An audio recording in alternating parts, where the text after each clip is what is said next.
Have you ever seen old buildings in Europe with windows completely bricked up?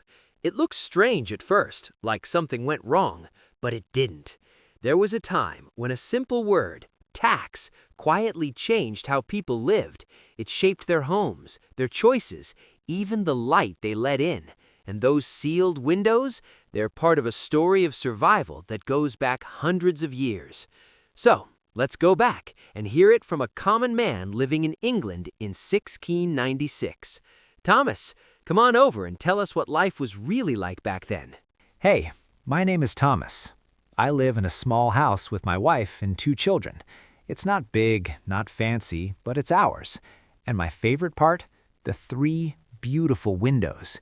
They fill our home with sunlight every morning, bringing warmth and life to our little space. But one day, everything changed. News spread through the town. The king needed more money. Since he couldn't see how much we earned, he decided to tax what he could see. Now, I've heard people today talk about paying taxes with money, just a simple part of life because government has records of people earning. But back then, it wasn't like that at all.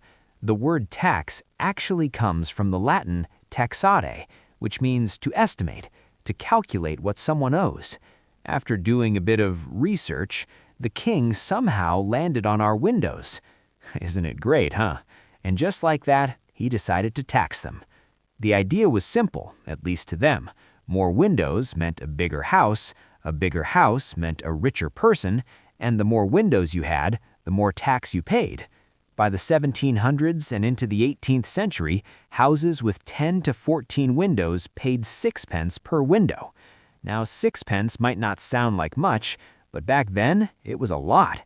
It was worth about £5 in today's money, and for a laborer like me, it could take half a day of back-breaking work to earn that. One extra window could mean another half day of work just for sunlight.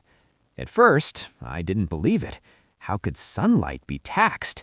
But then the collectors came, and they counted every single window. I had 3, and I couldn't afford the extra tax. So, I made a choice. I closed them. And just like me, thousands of others did the same, sealing their windows with bricks one by one until the light disappeared. Our home became darker, colder, heavier.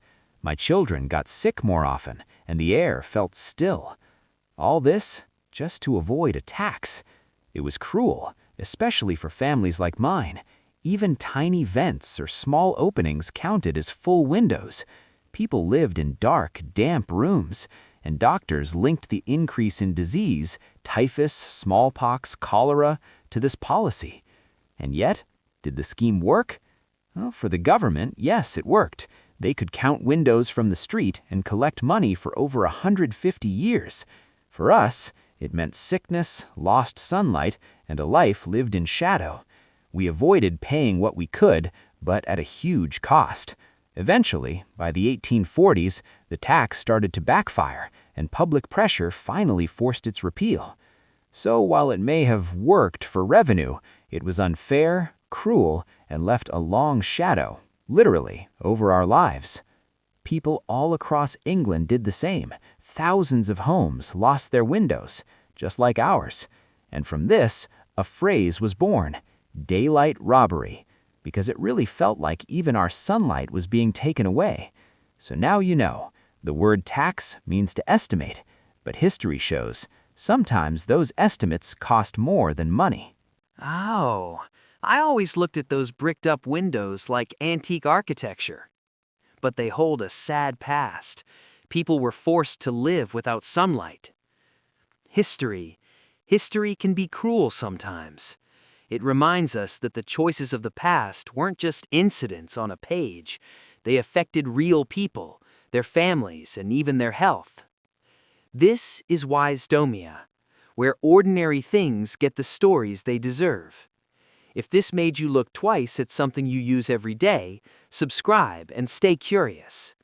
Because once you start asking why, the world becomes a lot more interesting.